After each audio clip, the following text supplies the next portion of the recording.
In the previous video, we have just discussed about the sensor and transducer, and in this video we will discuss about the PMMC instrument. ठीक है, तो introduction हो गया हो तो पढ़ाई की बात कर लेते हैं थोड़ी. ठीक है, तो PMMC permanent magnet moving coil instrument. अब परमानेंट मतलब क्या? वो चीज़ जो हमारे पास हमेशा रहेगी.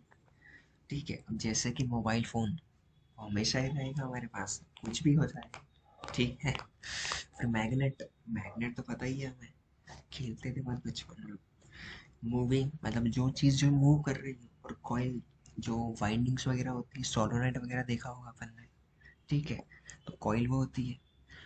ठीक है, अब ये इधर लिखा है था this instrument are used as ammeters and volt metres.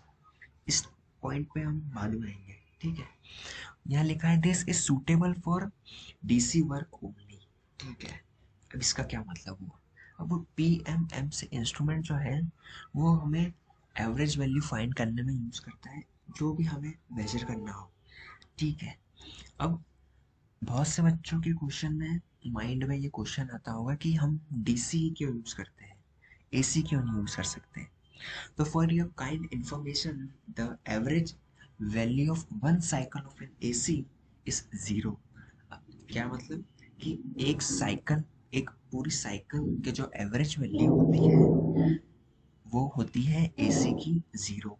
ठीक है, तो इसलिए हम इस इंस्ट्रूमेंट में एसी यूज नहीं करते. अगर एसी यूज करा तो उसमें कुछ वेरिएशन हमें दिखेगा ही नहीं, हमारा इंस्ट्रूमेंट वर्क ही नहीं करेगा. इसलिए हम यूज करते हैं इसमें डीसी. अब एक स्मॉल सा क्विज कि डीसी की फ्रीक्वेंसी कितनी होती है. ऑप्शन है zero, option B one, option C infinite. ठीक है, pause the video. One, two, three. So DC की फ्रीक्वेंसी होती है इनफाइनाइट. गलत जवाब. डीसी की फ्रीक्वेंसी होती है जीरो. ठीक है ना, तो थोड़ा लॉजिक, थोड़ा दिमाग लगा के सोचना है कि डीसी की फ्रीक्वेंसी जीरो होती है क्योंकि उसमें जो रहता है उसकी डायरेक्शन चेंज नहीं होती, वेरिएशन आता है सिर्फ उसके मैग्नीट्यूड में. ठीक है, तो डीसी की फ्रीक्वेंसी होती है जीरो. ठीक है, अब पी एम एम से इंस्ट्रूमेंट हमने 12th क्लास में ही पढ़ा है. मूविंग कॉइल गैल्वेनोमीटर नाम से एक टॉपिक था. ठीक है, तो सेम टू सेम उसकी वर्किंग वगैरह है. पहले वर्किंग से पहले उसका डायग्राम देख लेते हैं. तो इसका डायग्राम ये रहा. ठीक है, ये एन और एस देख रहे हो आप. एन और एस अपने नॉर्थ और साउथ पोल, 20 की ब्रेड्थ हो गई जो भी कॉइल है. ये जो एक सर्कल से दिख रहे हो आप, ये कॉइल है इसमें, और इस कॉइल से एक पॉइंटर अटैच्ड है. ये पॉइंटर से अटैच्ड है, और ये अपनी एक स्केल है. इस पॉइंटर मूव करेगा तो हमें रीडिंग मिलेगी, ऑब्वियस सी बात है. ठीक है, अब नॉर्थ है और साउथ है. अब मैग्नेटिक फील्ड जो रहती है नॉर्थ से साउथ जाती है, साउथ से नॉर्थ जाती है. तो मैग्नेटिक फील्ड नॉर्थ से साउथ भी जाती है और साउथ से नॉर्थ भी जाती है. वो डिपेंड करता है किस कंडीशन की बात कर रहे हैं. ठीक है, तो नॉर्थ से साउथ कब जाएंगे, जब हम उस मैग्नेट के बाहर की बात कर रहे हैं. ठीक है, और साउथ से नॉर्थ जब हम इनसाइड द मैग्नेट की बात कर रहे हैं. ठीक है, तो इसलिए ये पूरा साइकिल बनाती है, सर्कुलर पूरा कंप्लीट साइकिल बनाती है मैग्नेटिक फील्ड. अब नॉर्थ से साउथ चल रही है, मतलब इस डायरेक्शन में ऐसी अपनी मैग्नेटिक फील्ड है. ये पैरेलल है ना. ठीक है, ऐसी पैरेलल है. तो अब ऐसी फील्ड चल रही है. अब मैग्नेटिक फील्ड है, इसका मतलब कुछ ना कुछ तो वो फोर्स एक्ट करेगा उधर. अब वो फोर्स तो एक्ट करना ही है. तो फोर्स मान लो इधर ऐसे एक्ट करा, इसके टेंजेंट पे अगर मैं ऐसे टेंजेंट दबाऊं. ठीक है, टेंजेंट ड्रॉ करूं ऐसे, तो इस डायरेक्शन में ये कॉइल रोटेट होगी, मतलब ये क्लॉकवाइज डायरेक्शन में अपनी कॉइल रोटेट होगी. अब कॉइल क्लॉकवाइज डायरेक्शन में रोटेट हो रही है, इसका मतलब अपना पॉइंटर ऐसा आएगा. ठीक है, रीडिंग्स आएंगी अपने पास. ओके, तो वैसे ही अगर अब मैं क्या करूं, एक सेकेंड. अगर मैं यहाँ साउथ कर दूं और यहाँ नॉर्थ कर दे तो क्या होगा? क्या होगा? कुछ नहीं होगा। वैसे डायरेक्शन होगी, ये इस डायरेक्शन में आएगी, मैग्नेटिक फील्ड इस डायरेक्शन में होगी। अब फोर्स क्या होगा? ऐसे लगेगा, तो मतलब कॉइल कैसे मूव करेगी? Anti clockwise. डिफ्लेक्शन किस डायरेक्शन में होगा? इस डायरेक्शन में होगा। सिंपल सी बात है, ठीक है, कोई दिक्कत नहीं सर। तो ये अपना PMMC का कंस्ट्रक्शन वर्क था। यार एक तो ये बहुत टाइम लगता है ये माउस से इरेज करने में। ठीक है, तो इसकी वर्किंग समझ लेते हैं अब क्या। When the current carrying conductor is placed in a magnetic field, the mechanical work is done. वही बताया हमने, ये मैग कॉइल है, ठीक है, और ये मैग्नेट में रखा हुआ। ऑब्वियस सी बात है, इसमें करंट, मतलब इसमें उस फोर्स की वैल्यू हमें पता होती है, क्या होती है? BIL sine theta.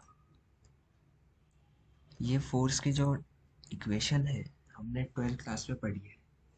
ये इतना अमाउंट का फोर्स लगेगा। बी मतलब मैग्नेटिक फील्ड, आई करंट, और एल मतलब जो कॉइल या कंडक्टर की जो लेंथ है, और साइन थीटा। ठीक है, ये तो इसका बेसिक फॉर्मूला था।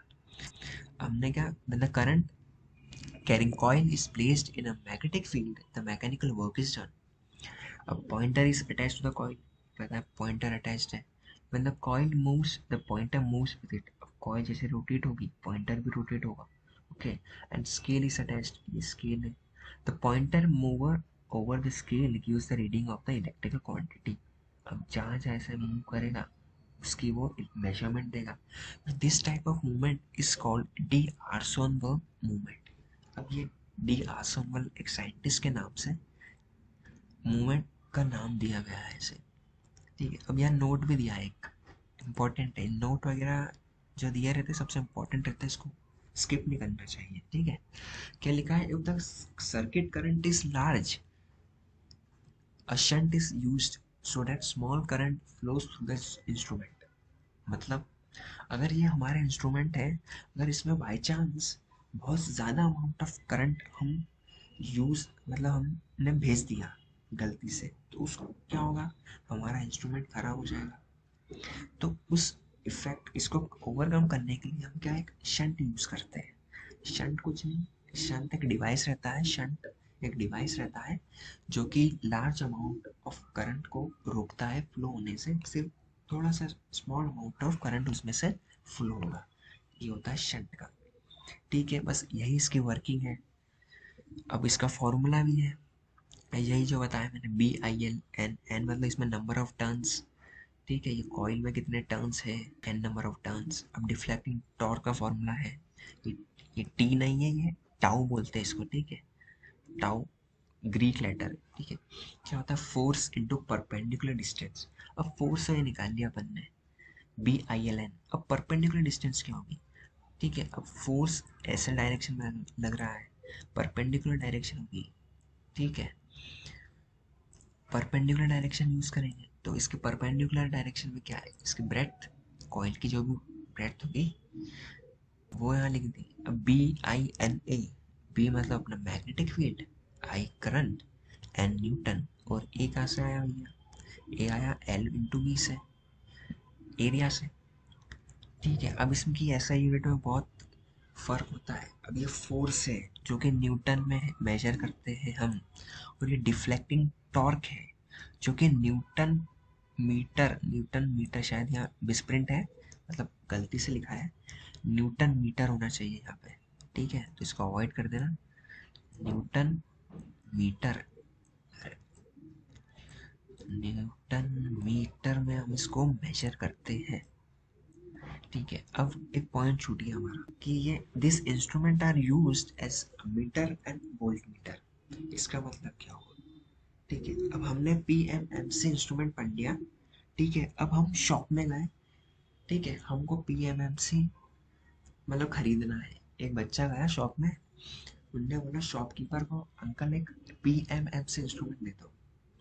अंकल ने जब ये सुना तो अंकल के दिमाग में एक ख्याल आया होगा कि इस बच्चे ने ऑनलाइन क्लास में सिर्फ और सिर्फ इंस्टाग्राम चलाया है, क्योंकि PMMC इंस्ट्रूमेंट नाम का कोई इंस्ट्रूमेंट मिलता नहीं है।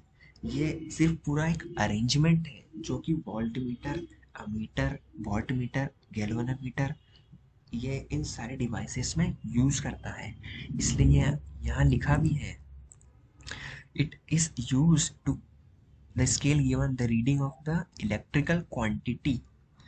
इलेक्ट्रिकल क्वांटिटी कौन सी होती है जिसमें इलेक्ट्रिक क्वांटिटी का मेजरमेंट होता है, जैसे वोल्टेज हो गया, करंट हो गया, पावर हो गई, इसलिए ठीक है ये इसको मेजर करता है। तो इसलिए पीएमएमसी कोई ऐसा इंस्ट्रूमेंट अलग से नहीं मिलता है, ये पूरा एक अरेंजमेंट रहता है। ठीक है, ये तो हो गया अपना पीएमएमसी।